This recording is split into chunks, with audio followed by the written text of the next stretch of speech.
Hola a tots i benvinguts a un nou videotutorial. Estem en Història Medieval de segon de l'ESO, en el projecte Nobles de Fortuna, i tot seguit farem una anàlisi dels conflictes que se'n produïren durant la Baixa Edat Mitjana i que finalitzen amb aquest període de vora 1000 anys.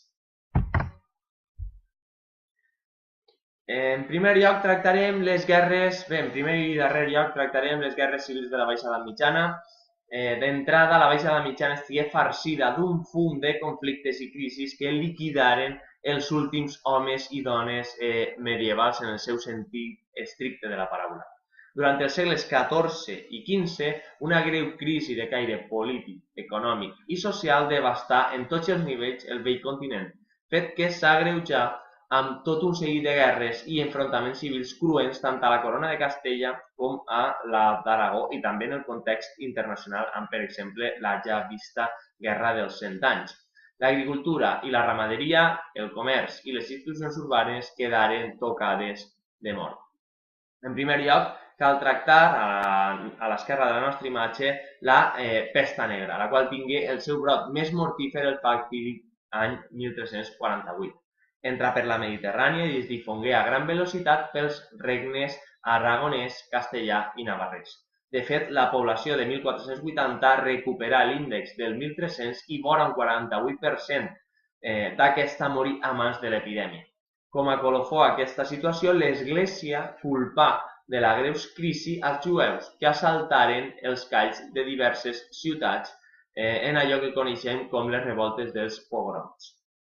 Després, a Castella, es visqueren dues guerres civils de caràcter nobiliari per l'exigència d'aquests a la corona de restauració de vells privilegis i ampliació de dominis. Tenim la cronologia també al nostre davant i un gravat de l'època.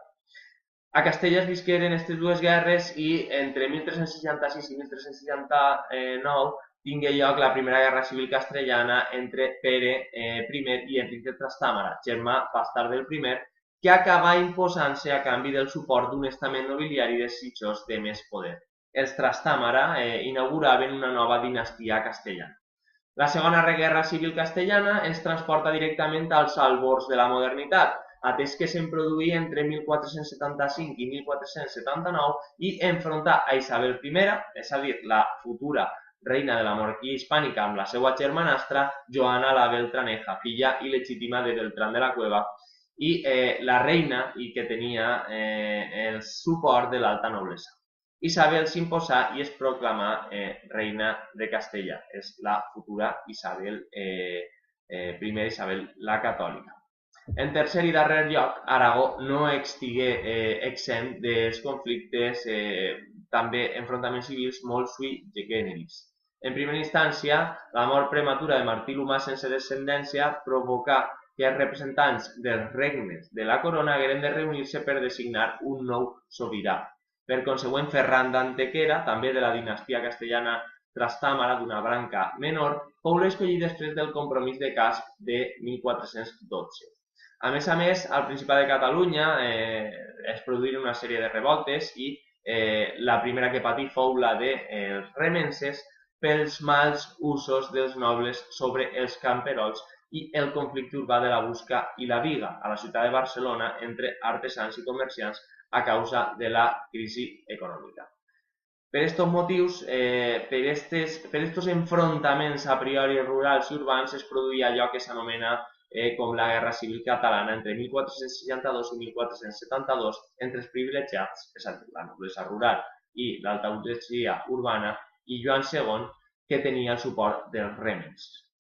I la Busca també en aquest cas.